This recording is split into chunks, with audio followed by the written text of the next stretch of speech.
Hello, everyone. Welcome back to the weekly meditation challenge. It is a delight to be here as we go through the second of the 59 mind training slogans of Atisha. As I mentioned last week, Atisha is an 11th century poet in some sense, but he was a beautiful meditation master. And he took a set of teachings that had been really held quite closely to the chest of the monastic community and made them accessible to all of the lay practitioners so that even normal human beings like you and me could access the Dharma, the teachings of the Buddha. And he brought this particular system to the masses, and we have many, many commentaries that we can do and read today. I recommend Chogyam Trungpa Rinpoche's Training the Mind and Cultivating Loving Kindness. Tralug Rinpoche also has a beautiful book on Lojong, mind training. There are many others. I hear Zigar Kongtrul Rinpoche is coming out with one called, I believe, Intelligent Heart. So I'm looking forward to diving into that as well. But I wanted to just talk through some of these slogans as a way for us to continue to challenge ourselves to go beyond the normal comfort level with our meditation practice. And in particular, I want to talk about the second one today, which is regard all dharmas as dreams. That's the translation of this one.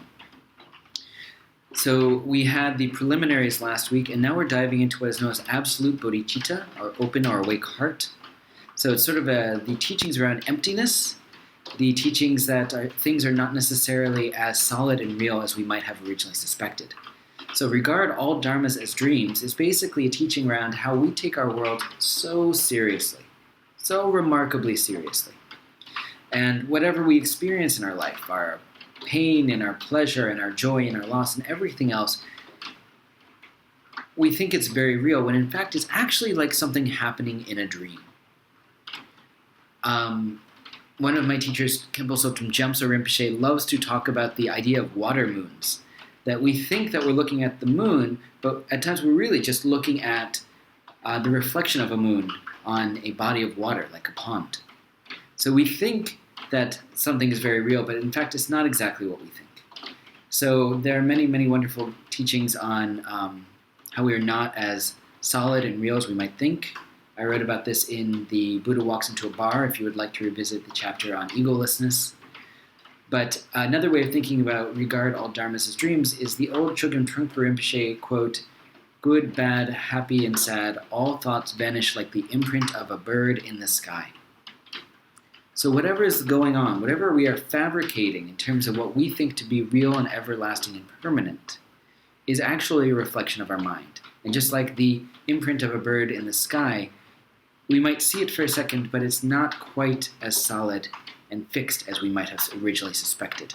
And you might know this for all of your emotional qualities. If you get stuck by a very strong emotion, it feels very visceral and real and physical. And then 2 days later, you might not feel it at all.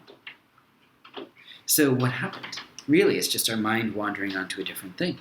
And the emotion gets looser and goes away. So we can experience this open and unfixated quality when we're sitting in our meditation practice. We can have realizations of emptiness on or off the cushion. But as Pema Chodron once said, all that arises in your mind, hate, love, and all the rest, it's not solid.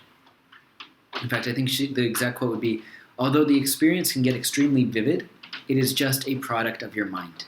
Nothing solid is really happening. So the idea that we actually create so much of our own suffering, and we spend a lot of time perpetuating struggling mind, the mind that is constantly thinking through how we can manipulate our situation so it could be different, when in fact, whatever is going on right in front of us is more dreamlike than we might have originally suspected. So this is one that might seem a little ephemeral, particularly if you're a newer meditator. If you're someone who studied some of the teachings around emptiness and egolessness, it might be very clear what I'm referring to.